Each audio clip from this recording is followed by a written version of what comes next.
In a previous video, I showed how to add this custom counterboard tool to the library.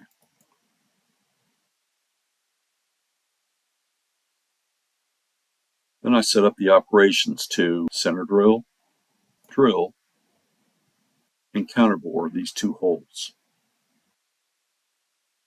For the counterbore, I used a center drill operation with the type set to spot drilling, so a GD212 cycle would be output. Then I selected the counterboard tool from the library. Here's the simulation.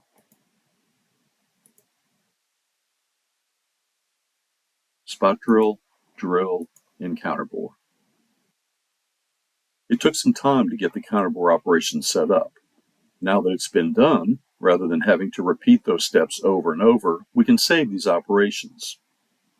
Go to the CAM feature tree, right-click on the feature, and save operation plan. We can create a new strategy and call it whatever we want. I've already done this and saved it as 513 counterbore. These operations are automatically saved as a strategy in the TechDB. Let's see how this works on a different part. This part has the same size counterboard holes.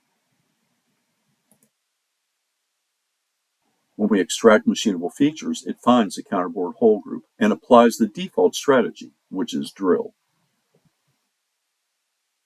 I'll change the strategy to the one we just saved.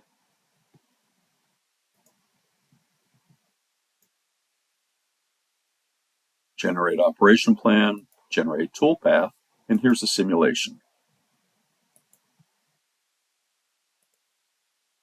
Center drill, drill, and counterbore.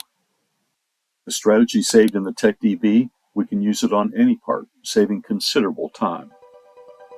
Thank you.